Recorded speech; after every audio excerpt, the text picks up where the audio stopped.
There's an additional issue with pornography, which is not often discussed, which is that, remember, guys in particular, the brain is a learning prediction machine. And if, I'm not trying to say that all pornography is bad, but there are good data to support the idea that if your brain learns to be aroused by watching other people have sex, it is not necessarily going to carry over to the ability to get aroused when you're one-on-one with somebody else, right?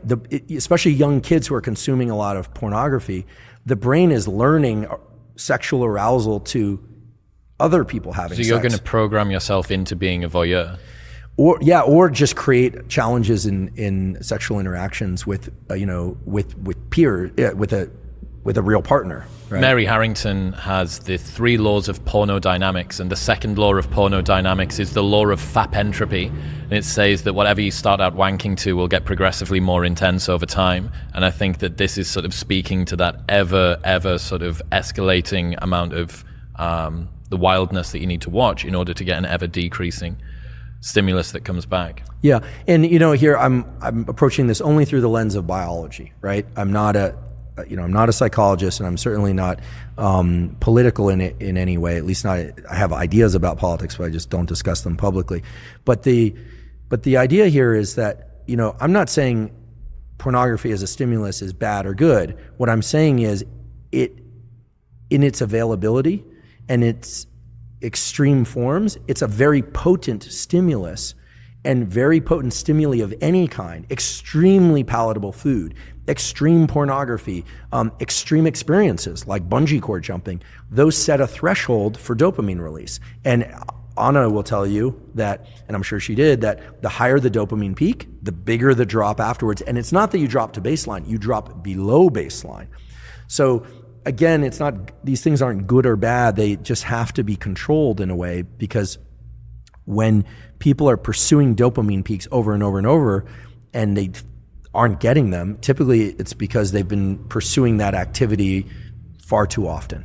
And you're saying perhaps take a break from that, and there may be an ability for yourself, your system, to reset. Right. Yeah. Yeah, I mean, in theory, all the things that we're talking about with pornography could be superimposed onto food, or could be superimposed onto real sex, right? That one also has to be cautious there, right? But the cycling back and forth between dopamine and low dopamine states, dopamine fasting as it were, but maybe just low dopamine states, these are natural rhythms that existed in the nervous system. We have to remember what the dopaminergic system is there for. I'll say it again, I wasn't consulted at the design phase, but we know as a generic form of motivation and pursuit, you can imagine the human or the animal that's hungry or thirsty.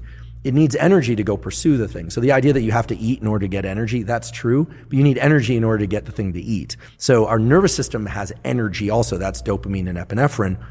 Yes, we use glucose and glycogen, et cetera, when we're pursuing things, but the idea here is you're pursuing something, and then either by smell or by sight, you think you're on the right track. So you go down that track, and then, there it is. You get some berries, or you get, let's get prehistoric about this, or you get to kill the prey and eat it, and then it gives you energy to continue this pursuit or to reproduce. I mean, there's a reason why humans and other animals seek out reproduction, is that every species, but certainly humans, have 2 innate desires built into them. Whether or not they decide to actualize this or not is the desire to protect young and make more of its own species. Every successful species does that.